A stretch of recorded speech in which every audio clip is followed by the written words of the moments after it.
Welcome. Today on Exodus Brothers, we're joined by Alisa Oganisian, a creative producer who grew up in a high-control religious environment and eventually stepped away to rebuild her identity outside of it.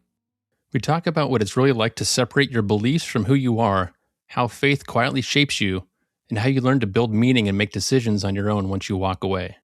Thanks so much for joining us today. Hey, yeah, I'm Alisa. Alisa, I was just curious, what did faith look like for you in everyday life growing up? It's a good question. So I can't say I'm Christian right now. So I believe in my own power, my own voice. And this is like I can build my own life with my own hands. Were you born into a Christian family? Was your family Christian, or did you attend church growing up when you were a child? I didn't grow up in a Christian family. My parents and my family, they're not religious. So I didn't know about God and Bible and everything before I was 15. So I was like introduced to the Protestant church when I was 15 by the friend. We were just talking and she was like, "Hey, I'm a worship leader in the church. Do you want to go and see what this is?" And when I came there, I was like, wow, a lot of people, they're so kind. And my parents, they didn't like the church. They didn't like that I started to believe in God and Bible and everything. But who cares what parents say when you're 15, right?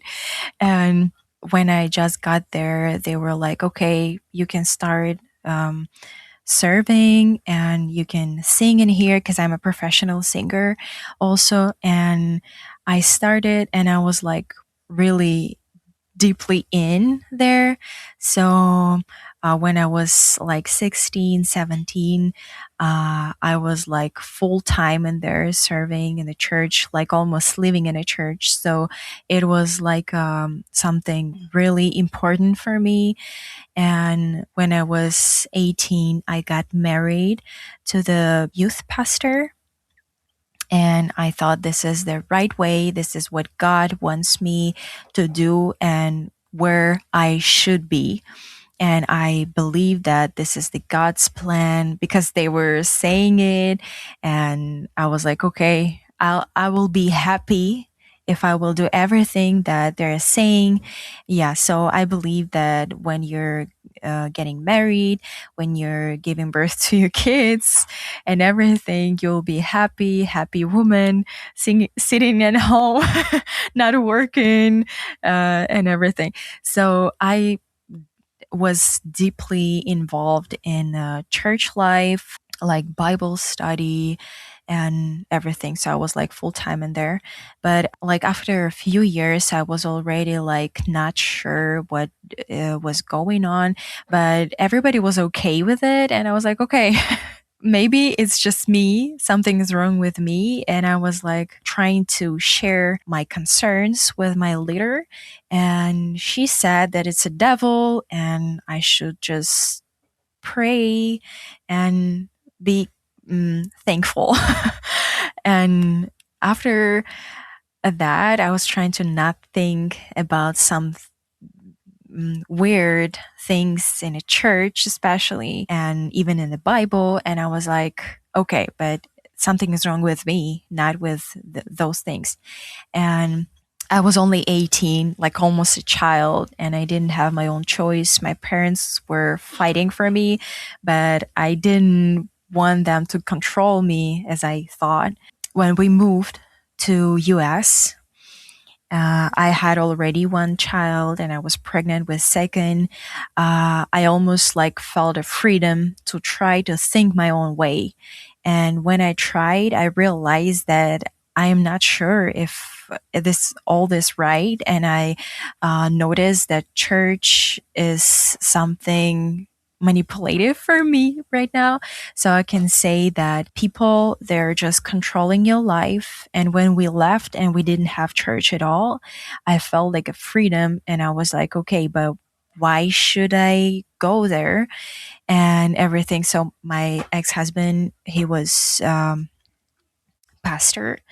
So he didn't like my choice.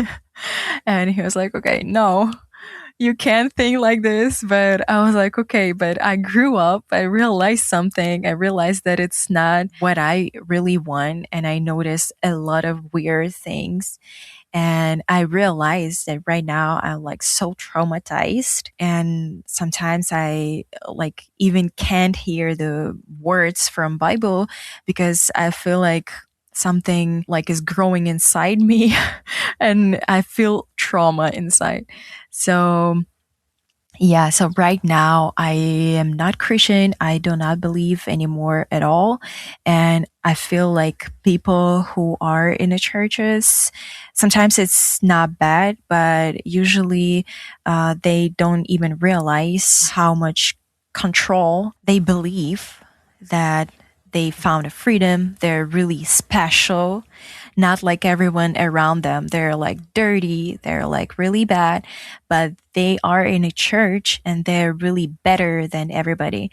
And they believe and they starting hate, like hating everybody around, and they're like just talking with each other and controlling each other, trying to manipulate and the system, the patriarchy system is like the triangle. So one person is the main person, right? Is the pastor, and others like leaders, and then like just people who are coming in the church. And I feel like this system is like absolutely not right. And people are going to be like manipulated anyways in that system. Do you feel like you ever believed in God, or were you just kind of going along with it because that was how you were told to live? So when I felt in a church, when I felt something like presence of a Holy Spirit, I was trying to give this a form. I was trying to say, like to tell myself, this is the Holy Spirit, this is God. But when I grew up, I realized that I wanted to feel hope. I wanted to feel love, and I created it for myself.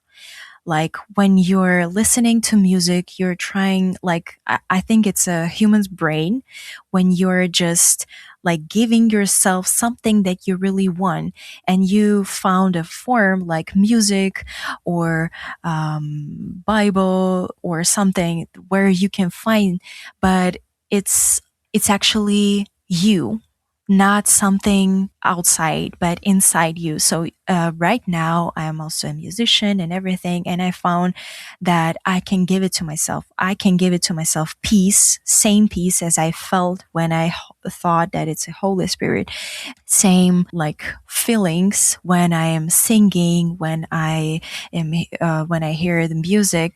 So I feel like I believed in God, but after that, I realized that I am not sure if it was God, if I was crying because of the Holy Spirit and not because I was so tired and I was trying to find the hope, to find love. And I was so thirsty and I really wanted something to drink. And I found this, like the answer. They gave me the answer, and I was like, okay, this is the answer. God is the answer. Jesus Christ is the answer. But now I feel like I just really wanted the answer because I was really like searching for like my personality, like who I am, what I really wanted to feel. Yeah. So what you're saying is it was an emotional experience you were having. It wasn't a supernatural experience. Yeah, I feel like it's more in the brain, not in a heart or somewhere where they're saying it is. I think it's more like emotionally. Yeah, so it's emotions. It's more like when you really want to feel the warmth, or when you really want to hug somebody, when you really need love, you can give it to yourself. You can hug yourself. You can be the peace to yourself. But when somebody is saying, no, you can't, God can do it, you're trying to think like, okay, this feeling is God. but it's actually also you. It's more like we're trying to find, and we're finding it only because we really need it, and we're creating it for ourselves. Yeah, so I can say it's more emotions and not like spiritual thing. Yeah, supernatural. Supernatural, yeah. Yeah, very. It's obviously very manipulative of them to take advantage of people in that way that are seeking meaning and connection. Yeah. There was a lot to unpack in what you said. There's so much to your story. I'd like to kind of go back into some of the details, if you don't mind, because you're from Russia originally, right? Yeah. Did you start at a Russian church originally? What kind of church was that? There was a Russian Protestant church. Is it correct? The word charismatic? Yes. Yeah, so it sounds like it was evangelical. Yes, Evangelical Charismatic Protestant Church. That's our jam.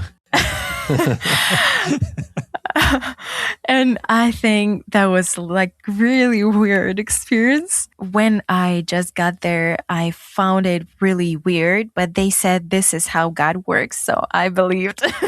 You were raised in Russian Protestant. You were never raised in Russian Orthodox? Yeah, because Orthodox, they're really quiet. They're never telling people, "Hey, come into our church. If you want to go, you go. If not, no." But from the charismatic Protestant churches, they're going outside. They're trying to call people. Yeah, so I was never in the Orthodox church. I was like visiting it sometimes, but it's more like it's really quiet. If you want to pray, you're praying. Yeah, there's a big difference there. So I guess I'm curious of two things. So what did you originally, because you didn't grow up in religion, your parents, in fact, were not religious, which is a unique story. Yeah. What were the things that you liked about it that drew you to it? And then what were the weird things that you noticed that started to make you question it? Yeah. So when I came to the church, they had a big youth service, and there were like a lot of people, and I was like a girl who wanted more friends, and they were like, "Hey," they were like extremely kind. Like extremely, as usually it is. And I was like, wow, they're really like good friends. They're giving me cookies and tea.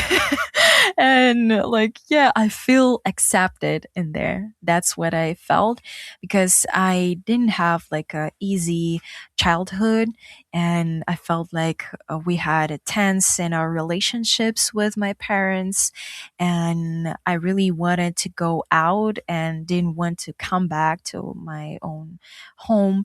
So yeah, I was really wanted to hang out somewhere, and I found that group. I never drank, I never tried a cigarette, so I was like really healthy girl, and I found them, and they were also like healthy guys. And I was like, wow, they have same thing, and I was like, okay, maybe it's good. I found weird when they were crying, when they were like jumping, dancing, and I was like, okay, wow, what is that? And when they were asking for money, also, I was like, okay, if it's not a cult, why are you asking for money? But they were like, okay, it's just 10% from your like, what's it called? The tithe? Yeah. So they were just like every Sunday they were calling for money, like, hey, you need to give to God and everything. I was like, okay, this is weird. And also they were saying that, like, they didn't say it, but I felt that I am not like them.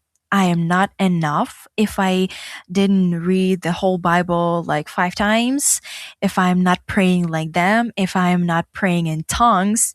When I realized what this is, they were like, okay, you can do it also. I was like, okay, what should I do? And they were praying for me, and they were saying like, hey, let's start talking in tongues. I was like, okay, what tongue? And yeah, I started to say something like blah blah blah, and they're like, okay, it works. So I was like, okay. So you started speaking in tongues. I think yes, I tried, because they say, okay, try it. and I said something weird, and they said it's good, and I was like, okay, maybe I just don't know something, and they believed that this weird thing that I was saying, that it was from God. I knew that I was just trying to make it by myself, but they said it works, and I was like, okay. They're trying to draw you in. Yeah. It's obviously all made up. So what happened with your husband? He was the youth pastor and you met him then through the church in Russia, right? Yeah. So you met him and then you both came to America together? Yeah. Like we had the same mindset with him because we both believed in God. We both believed that we should serve in the church like this. We both believed that we want to build a family, and he will work and I will sit at home with my kids. But when we left to US after the war started, he really wanted us to be like in a safe place. So we came here and he started working in here, but I realized that I really wanted to also like work. He was like really rude, like the patriarchy system. Yes. They're really like Women's role is in the home. You should be a mother. You should stay at home. You shouldn't work. yes. Yeah. Controlling. Yeah, and I was like, okay, I want us to be partners. If we want to save our family, let's just try together. Maybe we need some therapy. And I was really traumatized because of some things that they were doing. And I felt like, emotional pressure. And after I gave birth to my second daughter, I had a postpartum depression, and he didn't believe in depression. He believed in God, but he didn't believe in depression. Oh, wow. Yeah, and he was like, okay, go somewhere, just like breathe and drink the water. And I was really bad. And sometimes I couldn't even eat and sleep, and I really needed help. But he was like thinking that I'm just making it look like I'm bad. So I don't know what he was thinking, but he left from our home, and like, a lot of things happen, and he is thinking that I'm a feminist, and I am right now. I So he's like, okay, she's not a Christian anymore. She's not a good wife. She's not a good woman, and everything like biblical weird things. And yeah, maybe he's right. For the Bible and the church, I'm weird, and I'm glad I am. So yeah, with him, he is still serving right now in somewhere. Actually, he left from the state, so I don't know where he is. He's just serving somewhere, so good luck for him. Mm. And so right now you're a single parent of 2 children as well, right? Yeah, I am a single mother of 2 kids, and they're both girls. And I feel like right now, when I'm like feminist, when I'm showing them the good example of what a woman can do, that I can have my own voice, my own rights, and they're not growing up in a church when they're saying that women can't say a word. I feel like I'm proud of what I'm doing, and that I'm a good example for them. Good for you. Yeah, you should be proud. That's amazing. Great job. Thank you. When you said you left because of the war, are you referring to Russia-Ukraine war? Yes, because we were living in Kaliningrad, and it's a really like tiny city of Russia in the middle of Europe. So right now the borders are closed, and they're like, it's really dangerous in here. And my ex-husband, he was like really afraid of this situation, so we left to Turkey first, then we got in US. Gotcha. And then I'm curious what kind of church it was that you ended up in the US at. Yeah, it was actually the same. Okay. I'm never learning. So we had friends in here, and they were introducing like, hey, there's a really good church. The name of this church is IRC, and it's like the famous church in here in Seattle. And we It's also the Protestant Charismatic Church. So yeah, it was the same thing. And I also was like trying, I gave the church a second chance. I was like, okay, let's try and we will see. And it was even worse. So, so I realized that it's not one church. It's just like the whole system. Mm-hmm. And I don't know if you feel like going into this, but when we talked in person, you had mentioned, I can't remember if it was after you left your husband, that the church was kind of calling you names and saying things about you just because you wanted to leave. Yeah. Do you feel comfortable going into that? Or if you do, I'd love to hear. Yeah, I can try. I just don't know if I can like explain everything in English, but yeah, I'm comfortable. Sure. Okay. Yeah. As much as you feel you can or want to. Yeah. So in the churches, they can say like don't divorce. They can say, but they will try to like almost save your marriage. But the way they're saving it is just telling you that you should be like wise as a woman.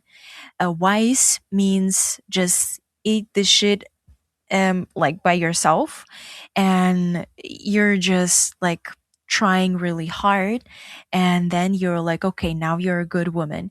So it's always woman's responsibility because she has to be wise, she has to be quiet, she has to serve. And when I realized that they are trying to save our marriage, I was like talking with them honestly, saying that it's not because like this and that.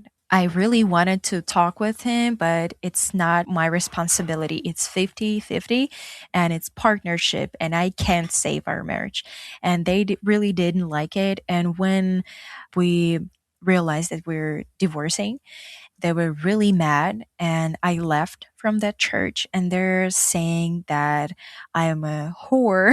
Wow. And like that I started working on the streets and everything. I was like, first month I was really like, I didn't know what to do. I was like fighting for my name. I was like, no, why are you saying this? Because I had a lot of friends from there, and like the pastor, he was telling them that it's not allowed for them to talk with me anymore because I left, because I'm with the devil. I'm happy to be with the devil. So yeah, and they were saying really bad things about me. But after that, like it's almost a year ago, now I'm like, okay, yes, I'm a whore, I'm a feminist, and everything that you're saying, Mhm. yes, okay, and what? Like, I don't care anymore. They're saying some things, and they found another girl, and they're talking about her, and they're just every time they're just talking, because I feel like they feel really like angels. They feel really good when people are bad. Yes. They can say we're good if they are not bad, because what if they're not better? What if they're just people? And when you see those people, they're saying like bad things about people, you're like, okay, but you're trying really hard to be good, and you're just a person and they are just people. Why are you saying this? But I think this is also like a church thing, a church system, where like you're trying to say bad to just to realize that you're not so bad. Maybe God can forgive me if I am not so like not so bad, if I didn't do this exact sin. When they realized they couldn't control you, that's when they started to slander you and do these ad hominems and kind of attack your character Yeah, to try and put you down, demonize you, and make you seem like you were the problem. true. And you can see how they use that to manipulate people and get people to stay compliant and to get you to stay silent. Yeah. Good for you for standing up for yourself and, taking charge and control of your own life. Thank you. Yeah. I feel like right now I have the control of my own life. And when I got out of that system, I feel like so free. And right now I'm doing what I want. I'm making decisions and like everything that I want. It's not bad things. They're thinking that if you're doing everything by yourself, not thinking that God will punish you, that you will go and do like as sinnest thing as you can.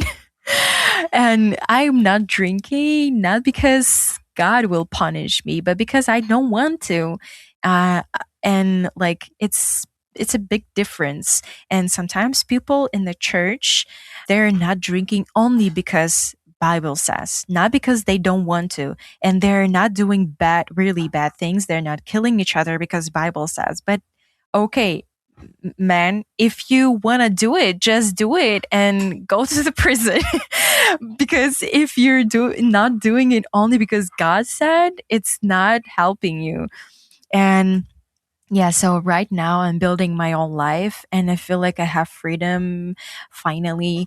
And yeah, I feel happy about it. Yeah, if the book is the only thing keeping you from being a good person, then maybe you're not a good person to begin with. Yes. Yeah. If that's the only thing keeping you from murdering somebody or raping somebody or doing horrific things, then maybe you're not a great person to begin with. And Yeah. there's issues there. So, yeah, like you said. It's interesting. Yeah, I feel like a lot of atheists these days seem to be better Christians than some of the so-called Christians because their moral compass isn't based on a God telling them to do or not do something. They genuinely, like you said, don't feel like they want to do that or they can't do that or it's not right, but they don't need a God to tell them that. Yeah. Yeah, and you can have morals and be a good person without religion. If you care about people, if you have empathy, Yeah. and you are just, doing things from a humanist perspective because you care about people and you don't want to see them suffer, Yeah. then that's all that really matters is just being a good person and living life as good as you can. But that doesn't require a God or religion. Yeah. Exactly. I was also curious, I can't remember if you told me in person as well. Was it true that the church that you went to, that they were saying that they were specifically the chosen church, that the people that went to that church were the only chosen people? Yes, even the other churches was not so chosen as they were. And they were even saying bad things about other churches and people from other churches because their church is the church where Holy Spirit lives. But other churches, they're just doing their thing and like they're not chosen. I think that when the pastor, they really want to be like out of the box, they really want to be seen, accepted. When they have their own traumas or narcissism, they're trying to say, I am special. My church is special and we are so special and only we believe in God in like the right way. But other churches, no, like they're too soft, they're too kind, they're too soft, but we are walking in a spirit, doing in a spirit, and they were like punishing people really hard. Like when I was pregnant with my first daughter, they called me and they called other 15 leaders, and they were like, okay, see, Alisa is sitting in here, and the pastor was saying, I feel like she is wrong and something is wrong with her. I feel like spirits, devils, spirits, demons, or something like is in her. Everybody should say something bad about her to Wow. just like get the sin out of her. And they were saying, and I almost has a miscarriage, Mm. and everybody was saying something really bad. And when I was trying to say like, hey, I didn't do this, or like it's not true, they were like, shut up, Wow. you are not allowed to say something right now. You have to listen and to be obedient, and right now you're just sitting and listening. And I was so like nervous. It was one of my like really biggest trauma. And my ex-husband also wasn't there, so he didn't do anything against his mom. It was the pastors, they were his parents, so he was okay with that. And it's also traumatized a little bit because like the person who should like protect you is not protecting you, but he's also trying to say something bad about you. Yeah, that's hard. Yeah, and obviously abusive. They're making you feel bad about things that are already hard things to go through and tough situations like a miscarriage or postpartum depression, which are all very natural, common things Yeah. that they're then making you the villain for, which is just multiple layers of abuse. Yeah. Or painting it as spiritual warfare, like she's acting out because she's filled with, demons, or she needs to pray harder. And that's also like a form of gaslighting to make you feel like it's your problem Yeah. and that you're the bad person and paint you in a negative light. That's gaslighting, and it's just manipulation and control Yeah. to try and get you to do what they want you to do and be obedient. Yeah. They were even saying that if I am sick, it's because I do not believe enough. If I am like sick, it means that demons are attacking me. And it means that I didn't pray enough, I didn't read enough Bible, and I'm not believing enough. So it was like really weird. Yeah, and I want to just paint this for the audience too, because you move from Russia to the US and then you move with your husband, obviously, but then the church cuts you off and then your husband. And so you're in a different country, cut off from the foundation of your community. Do you want to talk about kind of how you felt with that?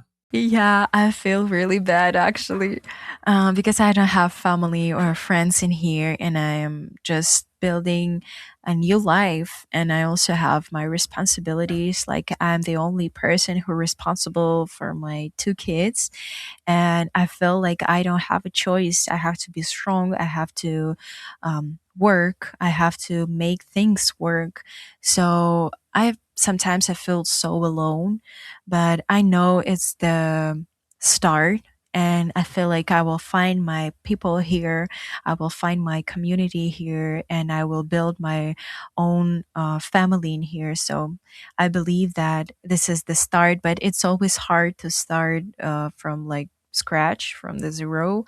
And it's really hard. And I think the immigration is like really hard. But when you are immigrating without anybody and you're a single mom, it's like really hard. But I know that I can sit and cry, but I have kids, I have a lot of responsibilities. So I almost don't have a choice. So I'm just doing my job, doing my things. Yeah, and how does it feel just with what's going on with the immigration situation right now with ICE for you? It feels weird only because the ICE, nobody in America, almost except MAGA, they don't accept and they don't like ICE. But I feel like the system in America is so slow and we can't do anything with that. And ICE is like almost a Nazism. And it's not a system. It's just human trafficking. It looks really scary. And not because I'm here like illegally. No, it's a big thing for America. When I came here, I thought it's the like country of freedom. When you can speak up, when you can use your voice, and where you can choose whatever you want. But right now, what's happening in here is showing that it's not better than Russia actually. And I feel this is like the really bad thing for America. And Trump said making that he's making America great again, but it's actually absolutely Worse? worse. Yes. So I feel like this is really bad, and I don't believe that they will deport me only because I'm like they can. I know they can, but right now I don't feel like in danger, but I feel really bad about the America, about all Mexican people who were working really hard in here. And I know some Mexicans, and I have like friends in America, in other states, and they're like hard workers, and they're not dangerous at all. They never do a crime or never did. So yeah, I feel like this is just the thing with no reason. And it's, yeah, I do not support ICE. We don't either. Yeah, it's crazy. I hope that people outside of America can see that people are separate from our governments and we do not agree with what's Yeah. happening in our country. So we support immigrants and we support people who are trying to make a better life for themselves. And it's incredibly sad to see these people getting their lives destroyed for no good reason. Yeah. Really quick, and not to scare you, but I have actually in front of me from track reports, actually 73.6% of the current detainees have no criminal convictions, Yeah. meaning that they're mostly grabbing people that don't have any violent or criminal histories. This is crazy. This is crazy. Like, are they crazy? And they're trying to make it look like they're deporting bad people, but actually, I realized that they're even deporting kids and like single moms and like whoever. Like, they're just searching for an accent. Yeah. This is crazy. It's just authoritarianism is what it is. Yeah. We don't even have this in Russia. Like in Russia, people, they're like Ukrainians, they don't like Russians because they're thinking that Russians also think like Putin. Like we need to get rid of like all Ukrainians in the world and everything. And we don't think like this. I am actually Russian Ukrainian also, and I can say I hate Russians or Ukrainians because I have relatives in both countries, and we also do not support our government and we do not support the war. And yeah, it's also the same in America. People do not support ICE, but nobody can do like we can't do anything. It's weird. It's you feel like so hopeless. You feel like you're a person and they were trying to say that you have rights and you have voice, but you actually don't. Yeah, no due process. Yeah. And you can like support like activists, like protests.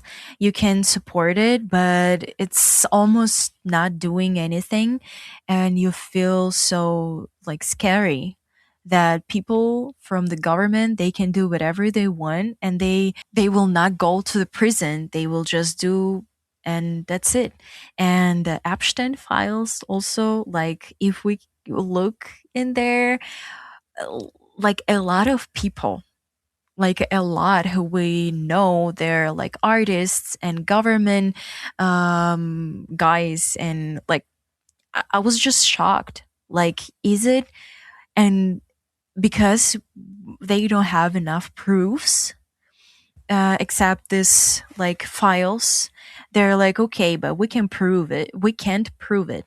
And I'm like, okay, but is it not enough? And they're just not doing anything. Yeah.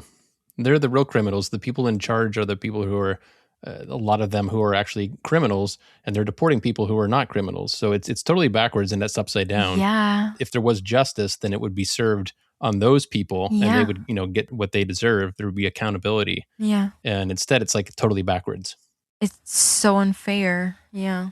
Trump is a convicted felon, and the people that are being deported do not have criminal records. And then you have Renee Good and Alex Preddy, who were murdered in Minnesota, Yeah. that were U.S. citizens protesting. I think, and the reason we talk about some of this too is these two worlds kind of bleed into one another, because this is Christian nationalism. It's authoritarian. Yeah. It's fascist. And so it's all about power and domination, just like the church is, in trying to control your life. And Yeah. just trying to paint the picture for people listening, because it's scary and different for people who are immigrants here, because there's that constant fear and dread that's hanging over their head. So I just wanted people to understand, that you lost, the church in your community and your husband. And then also there's this pressure on top of it. So I just want them to understand that. And it is largely the evangelical church that has become intertwined with the government and is seeking this power within the government. This Christian nationalism is largely amongst evangelicals in evangelical churches specifically.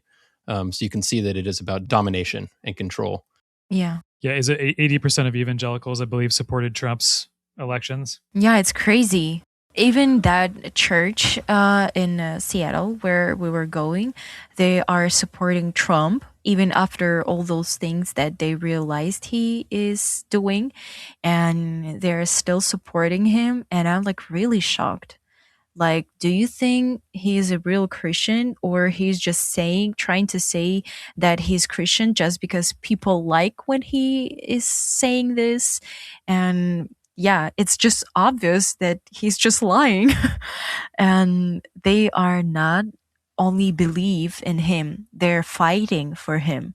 they're like fighting with each other when somebody is saying, hey, look at him, like look at the Trump, he's just like guy from nowhere and he's doing some shit, and they're like, hey, shut up, you can't say like this. They're fighting for him like he's a Christ. Mm-hmm. Yeah, it's what Christianity in America has turned into. It's not about loving thy neighbor, it's about power and domination. Yeah. And Trump is a means to an ends for them to achieve these goals of just total power domination. Yeah, it's just been co-opted. They've co-opted, Christianity in a lot of ways, the same ways that the Nazi Party did, and that Hitler did as well. Mm-hmm. Yeah. So power to you, Alisa, Mhm. for keeping your head above water. It's hard for people that have left the church or are deconstructing because a lot of that was your community. That was the group of people that supported you. Yeah. So when that goes away and you're starting over from scratch, it's very difficult. And then, of course, even more so in your situation because you've immigrated, you've lost your community, and you're a single mother. And so you have kind of the trifecta, all three of those things that can be, I mean, I only imagine, very, very heavy. But good for you for pushing forward and keeping your head up and trying to, carve out a life for yourself. And you have a lot of courage to do that. Yeah, thank you. Yeah, I feel like it should be easier to have people from the church helping you and like friends from there. But in the first months, as I said, I felt really bad that I was alone. I didn't have anybody to help me. But then I realized that there's no control in my life, there's no pressure. So even though I didn't have friends, I still felt freedom. And I feel like, yes, I really want to have friends. I really want to have community, but it's better to not have anything than the community who are trying to control you and manipulating. Yes, Mm-hmm. exactly. So I guess with that said, who are you now? And like, what do you want from life now? And where do you see yourself ending up? And also I wanted to mention, I believe you were on The Voice in Russia, weren't you? Yeah. It was actually Voice Kids. I was 14, I think. Yeah, when I got there, it was like a really cool experience because I'm singing from the age of 4. I feel like it was my whole life, and I graduated as a singer and as a vocal teacher. So yeah, so right now I do not sing almost at all because in US I have to make money and not just singing. And yeah, so I was in a Voice Kids, and I didn't go like really far, but yeah, I had this experience. That's amazing. So where do you see yourself now, and what do you see for your future, and what would you like your life to look like now that you've taken the power back? Yeah, so right now I'm working as a creative producer for like founders and businesses to help them grow their social media. It's just what I professionally can do. And I feel like it's needed in here. And people, they really want it. They really need it. They want their social media to grow. So I'm just helping them. One day I can, like, I really want to sing one day, but it's not the, like, I don't want to be that pop artist and like that on the stage like the Beyonce or somebody. Yeah, I just want to sing jazz maybe sometimes. Yeah, but right now I feel like I'm more going to like social media and video production for businesses. Yeah, so I'm working in there. And yeah, so right now I made decision to stay in Seattle. So I really like Seattle, and I feel like this is my place for now, and I want to grow in here in the media and everything. Yeah, so this is my plan. Love it. And hopefully one day you'll get to sing again as you want to. That's great that you built your own life for yourself. Yeah, thank you. Yeah, everything in the right timing, right? It's just about finding the right timing, and you'll get there eventually if that's your goal. Yeah, thank you.